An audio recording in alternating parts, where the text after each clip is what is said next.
મીઠો બાબુ, પિતા બનવાની શુભેચ્છાઓ તો લઈ જા. ના.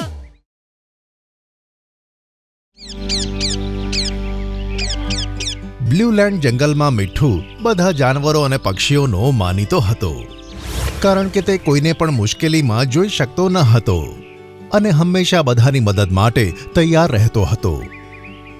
એક વખત જ્યારે તે ઝાડ પર સૂતો હતો ત્યારે કોઈના અવાજથી તેની ઊંઘ ઉડી ગઈ. મીઠુભાઈ, મારી મદદ કરો. અરે, આ કોનો અવાજ છે? મીઠું જાગ્યો ત્યારે સામે ચિંકી કોયલ ઊભી હતી.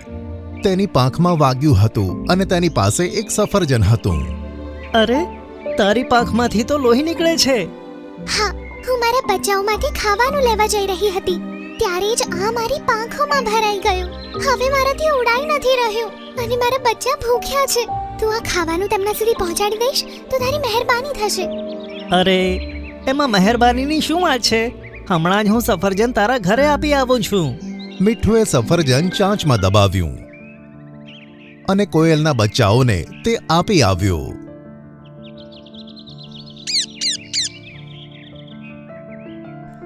જ્યાં સુધી તને સારું નથી થતું તું અહીંયા રોકાઈ શકે છે. ધન્યવાદ મીઠુભાઈ, તમે ખૂબ સારા છો. આ રીતે મીઠું જંગલના જાનવર અને પક્ષીઓની મદદ કર્યા કરતો હતો અને બધા તેને પસંદ કરતા હતા. એક દિવસ મીઠું ફળોના બાગમાં પહોંચ્યો જ્યાં તેને જામફળનું ઝાડ દેખાયું.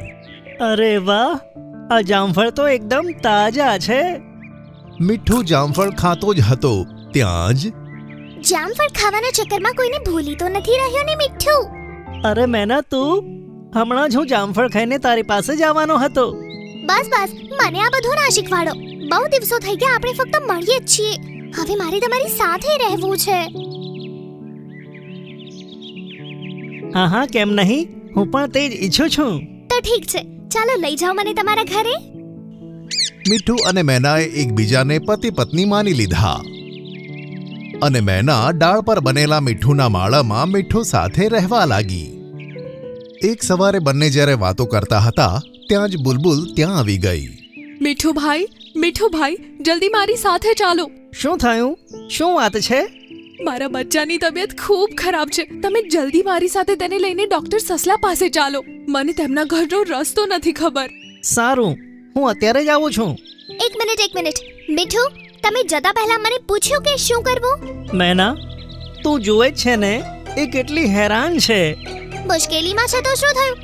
સવારમાં હું તમને આમ ક્યાંય ના મોકલું. અને બુલબુલ, તું તને ડોક્ટર સસલા જોડે જવું છે તો બીજા કોઈ પ્રાણીને પૂછી લે ને. તે તારી સાથે ક્યાંય નથી આવવાના. આ સાંભળી બિચારી બુલબુલ ઉદાસ થઈને ત્યાંથી જતી રહી. હવે તમે મારા પતિ છો, ક્યાંય પણ મોઢું ઉઠાઈને આવી રીતે ના જઈ શકો, સમજ્યા? આ સાંભળી મીઠું ચૂપ તો થઈ ગયો પણ તેને બુલબુલનો આ સ્વભાવ ન ગમ્યો. બીજા દિવસે સોનું કબૂતર અને ટીનું ચકલી મીઠું પાસે આવ્યા. મીઠુભાઈ, હું બહુ જ મોટી મુશ્કેલીમાં છું. મારી તમારી મદદ જોઈએ છે. તો કોઈ પણ મુશ્કેલીમાં હોય, મારા પતિને તો હું ક્યાંય નહીં મોકલું. અરે મીઠુભાઈ, આ શું કહે છે? કોઈ તમારી પાસે આવે અને તમે મદદ ના કરો તેવું ક્યારેય નથી બન્યું. નથી થયું તો હવે થશે. ત્યારે તે જંગલમાં મીઠું હતા, હવે મારા પતિ છે. હું તેમને ક્યાંય નહીં જવા દઉં. તું જઈ શકે છે. મીઠુંને ખૂબ જ ખોટું લાગ્યું. કબૂતર અને ચકલી ત્યાંથી જતા રહ્યા. થોડા દિવસ આમ જ વીતી ગયા. ધીરે ધીરે આખા જંગલમાં મીઠુંની જ વાતો થવા લાગી અને હવે કોઈ પણ મીઠુંની પાસે મદદ માંગવા જતું ન હતું. થોડા દિવસમાં મેનાએ ઈંડું આપ્યું અને તેમાંથી બચ્ચું બહાર નીકળ્યું. આનું નામ આપણે મુન્નુ રાખીશું. ત્યાં જ બાજુના જંગલમાં રહેવાવાળા ગોલ્ડી બાજની નજર આની ઉપર પડી. અરે વાહ, મીઠુંના લગન થઈ ગયા અને બચ્ચું પણ. લાગે છે હવે મીઠુંથી બદલો લેવાનો સમય આવી ગયો. મીઠુએ મને એ રાત્રે કબૂતરીના બચ્ચાને ખાવા દીધો ન હતો ને. હવે જો હું શું કરું છું? એક વખત બપોરના સમયે મેનાએ મીઠુંને કહ્યું કે સાંભળો છો, મને બહુ જ ભૂખ લાગી છે. તો મારા અને મુન્નુ માટે જલ્દી ખાવાનું શોધીને લઈ આવો ને. હા, હમણાં જ જાઉં છું, તું ફિકર ના કર. મીઠું જંગલથી થોડે દૂર જ ગયો હતો કે ત્યાં તેની સામે બાજ આવી ગયું. મીઠો બાબુ, પિતા બનવાની શુભેચ્છાઓ તો લઈ જા. ના! મીઠું ઝડપથી ઉડવા લાગ્યો, પણ બાજે તેને પંજામાં પકડી લીધો અને પોતાની ચાંચ અને પંજાથી ઘાયલ કર્યો. તું હવે ઉડી તો નથી શકતો, ચાલીને જવું પડશે. પણ મને નથી લાગતું કે તું તારી પત્ની અને બચ્ચાને બચાવી શકીશ. આમ કહી બાજ ત્યાંથી જતો રહ્યો અને થોડી જ વારમાં મેનાના માળામાં પહોંચી ગયો. મેના, આજે તો તારા ઘરે મારી ખુલ્લી પાર્ટી છે. મને તો લાગે છે તારા બચ્ચાનો ટેસ્ટ તો બહુ મજેદાર હશે. હે ભગવાન, આ બાજ ક્યાંથી આવી ગયો? દૂર રે મારા બચ્ચાથી, નહીં તો સારું નહીં થાય. અચ્છા, તો શું કરી લઈશ તો? અને તો તારી આંખોની સામે જ મારીશ. આમ કહી ગોલ્ડીબાજ મુન્નુ તરફ આગળ જતો જ હતો કે અચાનક સોનું કબૂતર તેની સામે આવી ગયું. દુષ્ટબાજ, દૂર થઈ જા બચ્ચાથી. એક કબૂતર મને રોકશે. બાજે હવે કબૂતર ઉપર પણ હુમલા કર્યા. કબૂતર બિચારું ઘણા સમય સુધી બાજની સામે ઝઝૂમતું રહ્યું, પણ છેલ્લે કબૂતરનો ખૂબ જ ખરાબ હાલ થયો. દુષ્ટબાજ, જતો રહે અહીંયાથી. બાજ તેને કંઈ કરે એ પહેલા લક્કડખોદ ત્યાં આવી ગયું. દુષ્ટબાજ, અહીંયાથી જતો રહે. આ બાળક તેનું છે જે હંમેશા જંગલના જાનવરોની મદદ કરે છે. હું તને તેની સાથે કોઈ પણ ખોટું થવા નહીં દઉં. હવે તું પણ આય, બતાવ તારામાં કેટલું દમ છે. હવે લક્કડખોદ અને બાજમાં લડાઈ શરૂ થઈ ગઈ. શરૂઆતમાં લક્કડખોદે બાજને ઘણો બધો ઘાયલ કરી નાખ્યો. યા! તે મને ઈજા પહોંચાડીને સારું નથી કર્યું. હવે જો. યા! બાજે પૂરી તાકાતથી લક્કડખોદ ઉપર જીવલેણ હુમલો કર્યો. હવે આ નહીં બચે. બાજ ફરી એકવાર મુન્નુ તરફ આગળ વધતો હતો. એવામાં મોન્ટુ વાંદરો ત્યાં આવી પહોંચ્યો. તેની સાથે જીરાફ, રીંછ, શિયાળ, બગીરા અને રામો હાથી પણ આવી ગયા. અરે બાપરે! એક બચ્ચાને બચાવવા આટલા બધા જાનવર! જે પિતાનું તે બાળક છે તે ક્યારે અમને મદદ કરવા માટે ના નથી પાડતો. અત્યારે તે નથી તો એના પરિવારની રક્ષા અમે નહીં કરીએ તો કોણ કરશે? મોન્ટુ વાંદરાએ તેને પકડીને જમીન પર પટકી દીધો.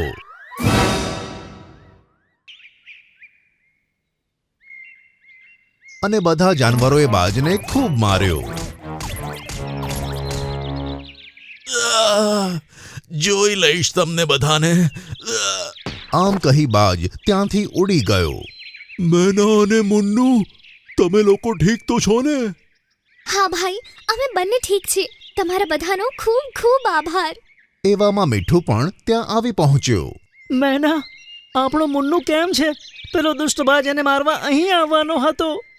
જો હું આજે એકલી હોત તો અમારો મુન્નુ આ દુનિયામાં ના હોત. આ તો ભલું થાય તમારા મિત્રોનું કે જે મારો અને મુન્નુનો જીવ બચાવવા માટે બાજ જોડે લડી ગયા. હું મારા વર્તન માટે તમારા બધાની માફી માંગુ છું. આજથી હું ક્યારેય મીઠુને તમારી મદદ કરવા માટે ના નહીં પાડું. હવે મને ખબર પડી ગઈ કે કોઈની મદદ કરવાથી ક્યારેય કોઈનું ખરાબ નથી થતું. આપણે હંમેશા આપણા મિત્રો અને પાડોશીઓની મદદ કરતા રહેવું જોઈએ. આ સાંભળી મીઠું અને બધા જાનવરોને સારું લાગ્યું. તે દિવસ પછી મેનાએ ક્યારે પણ મીઠુંને બીજાની મદદ કરતા રોક્યો નહીં. ઉલટામાં તે પોતે બીજા લોકોની મદદ કરવા માટે મીઠું સાથે હંમેશા તૈયાર રહેતી હતી. હે? આ હું શું જોઈ રહ્યો છું? એક હાથી મારાથી ડરવાને બદલે તે મારી તરફ આવી રહ્યો છે.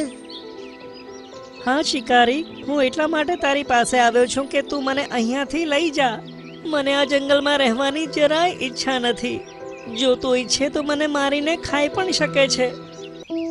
એક જંગલમાં પિંકુ હાથી પોતાના પિતા રામુ હાથી સાથે રહેતો હતો. પણ તે તેટલો દુર્ભાગ્યશાળી હતો કે જન્મતાની સાથે તેની માતા અને થોડો મોટો થતાં જ તેના પિતાની દુર્ભાગ્યવશ મૃત્યુ થઈ ગઈ. અનાથ બનેલો પિંકુ હાથી એકદમ એકલો પડી ગયો અને જંગલના બીજા બધા પ્રાણીઓ પણ તેની સાથે ભેદભાવ કરવા લાગ્યા.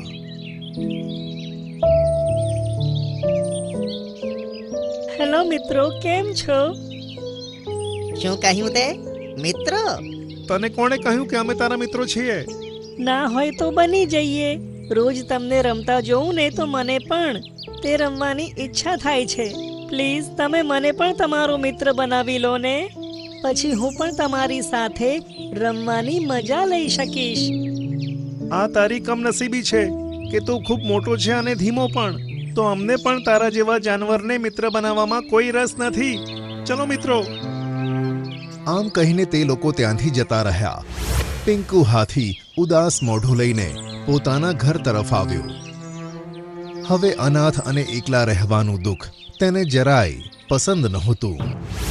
એક દિવસ એક વાંદરો જંગલમાં બૂમો પાડતો પાડતો આવ્યો. બધા લોકો ભાગો ભાગો, શહેરથી શિકારી આવ્યો છે, આપણી જાન ખતરામાં છે. આ સાંભળીને બધા જાનવર પોતાનો જીવ બચાવવા ગાઢ જંગલમાં જઈને સંતાવા લાગ્યા. જ્યારે શિકારી જંગલમાં આવ્યો ત્યારે ખાલી જંગલ જોઈને તેને ખૂબ આશ્ચર્ય થયું. હે, કમાલ છે. આટલા ગાઢ જંગલમાં એક પણ જાનવર દેખાતું નથી. હે, આમ તો મારું દિવાળું નીકળી જશે. તે પાછો ફરતો જ હતો ત્યાં જ પિંકુ હાથી તેની તરફ આવતો જોવા મળ્યો. હે, આ હું શું જોઈ રહ્યો છું? એક હાથી મારાથી ડરવાને બદલે તે મારી તરફ આવી રહ્યો છે. હા શિકારી, હું એટલા માટે તારી પાસે આવ્યો છું કે તું મને અહીંયાથી લઈ જા. મને આ જંગલમાં રહેવાની જરાય ઈચ્છા નથી. જો તું ઈચ્છે તો મને મારીને ખાઈ પણ શકે છે. આ સાંભળીને શિકારીનો ચહેરો ખીલી ઉઠ્યો. તે પિંકુ હાથીને પોતાની ટેન્ટ પાસે લઈ ગયો. ત્યાં જઈને તેને ખીલેથી બાંધ્યો અને પછી એક જગ્યાએ કોલ લગાવ્યો. સર, હું મનુ શિકારી બોલી રહ્યો છું. તમને તમારા સર્કસ માટે હાથી જોઈએ ને? હા, જોઈએ છે. મળી ગયો કે શું? હા, મળી ગયો સર. અને બહુ મોટો પણ નથી. સર્કસ માટે બરાબર છે. તો ઠીક છે, તું તેને ગાડીમાં નાખીને લખનૌ લઈ આવ. અહીંયા પહોંચતાની સાથે તને તારા પૈસા મળી જશે. જી સર, બહુ સારું. વાત કરીને શિકારીએ કોલ કટ કર્યો. તને જાણીને આનંદ થશે કે તું સર્કસમાં જવાનો છે કે જ્યાં તારું ખાવા પીવાનું અને રહેવાનું મળી જશે. આ સાંભળીને પિંકુ હાથી ખુશ થયો, પણ જંગલ છોડી જવાને કારણે તેને ઘણું દુઃખ પણ થયું. મારા હિસાબથી આજે આપણે બંને જંગલ ફરીએ. કાલે સવારે આપણે બંને અહીંયાથી નીકળી જઈશું. અરે વાહ, આ બરાબર છે. મને તારા સ્વરૂપે એક સારો મિત્ર પણ મળી જશે. હવે શિકારીએ પિંકુ હાથીને ખોલી દીધો, કારણ કે તેને વિશ્વાસ હતો કે તે હવે ક્યાંય નહીં જાય. પિંકુ હાથી તેને જંગલની સરસ મજાની વસ્તુઓ બતાવતો અને શિકારીને પણ ખૂબ મજા આવતી. આ રીતે બંને એકબીજાના મિત્રો બનવા લાગ્યા. શિકારી પણ હવે પિંકુ હાથીને પોતાનો સારો મિત્ર માનવા લાગ્યો. પિંકુ, જો સાચું કહું તો મને નથી લાગતું કે હું તને ભૂલી શકીશ. તું જાનવર હોવા છતાં પણ મારો સારો મિત્ર બની ગયો છે. મને પણ એ જ ચિંતા છે કે જ્યારે તું મારી પાસે નહીં હોય તો બીજા માણસો મને કેવી રીતે તેની સાથે રાખશે. અરે એની ચિંતા ના કર. હું સર્કસના માલિક સાથે ડીલ કરીશ કે તને ખૂબ સારી રીતે રાખે અને અઠવાડિયામાં એકવાર હું તને મળવા સર્કસ આવીશ. આ સાંભળી પિંકુ હાથી ખુશ થઈ ગયો. બીજા દિવસે શિકારી પિંકુ હાથીને પોતાની સાથે જંગલની સરહદ પર ઊભેલી એક ગાડી પાસે લઈ ગયો. પિંકુ હાથીએ એકવાર વળીને જંગલ તરફ જોયું અને દિલ પર પથ્થર રાખીને તે ગાડીના પાંજરામાં જતો રહ્યો. પછી મન્નુ શિકારીએ ગાડી ચલાવવાનું શરૂ કર્યું. થોડેક દૂર ગયા પછી શિકારીને કંઈક વિચાર આવ્યો અને તેણે સર્કસના માલિકને કોલ કર્યો. સર, એક વાત કહેશો? તમારું સર્કસ તો કાનપુરમાં છે, પછી તમે તેને લખનૌ કેમ મંગાવો છો? અરે, લખનૌમાં હું તેને એક શૂ કંપનીમાં વેચીશ. તેની ચામડીમાંથી સારા ચંપલ અને બૂટ બનશે અને મને તેના સારા દામ પણ મળશે. આ સાંભળીને મન્નુ શિકારીને ખૂબ ગુસ્સો આવ્યો. અરે, તમે કીધું હતું કે તમારે સર્કસ માટે હાથી જોઈએ. એનાથી તારે શું મતલબ? તને તો તારા પૈસા મળે છે ને. તને તું લખનૌ લઈ આવ. આમ કહીને તેણે કોલ કટ કર્યો. હવે શિકારીની આંખોમાં તે બધી ક્ષણો દેખાવા લાગી કે જે તેણે પિંકુ હાથી સાથે વિતાવી હતી. તેમ છતાં પણ તેણે ગાડી ચલાવવાનું ચાલુ રાખ્યું. બીજે દિવસે સવારે ગાડી એક જગ્યાએ રોકી. તે એક જંગલ જ લાગતું હતું, પણ પિંકુ હાથીના જંગલ કરતાં ઘણું સરસ હતું. શિકારી ગાડીમાંથી ઉતર્યો અને પિંકુ હાથીને કહ્યું કે પિંકુ હાથી, તું હવે પાંજરામાંથી બહાર આવ. પણ આ તો કોઈ શહેર નથી, આ તો જંગલ જ છે.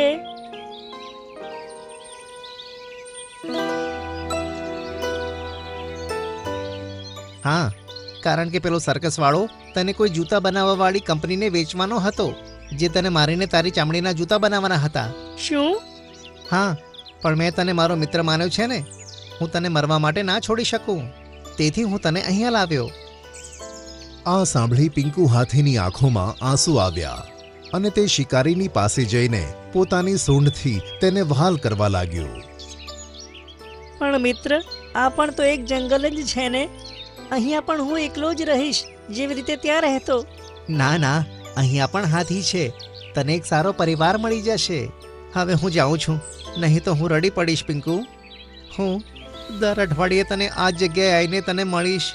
તું હવે આઝાદ છે. આમ કહીને શિકારી જતો રહ્યો. પિંકુ હાથી પણ જંગલમાં પ્રવેશ કરે છે અને તેને સામેથી એક માતા હાથી આવતી નજર આવી. તું કોનો દીકરો છે? તને તો આ જંગલમાં પહેલા ક્યારે નથી જોયેલો. અને પછી પિંકુ હાથીએ પોતાની બધી વાત તેને કહી દીધી.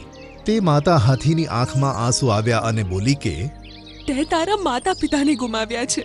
મેં પણ થોડા દિવસો પહેલા મારા બચ્ચાને ગુમાવ્યા છે. આજથી તું જ મારો દીકરો છે. તું મારી સાથે ચાલ અને હંમેશા મારી સાથે આ જ જંગલમાં રહેજે. આ સાંભળી પિંકુ હાથી ખૂબ જ ખુશ થયો અને તેની સાથે તેના ઘરે ગયો.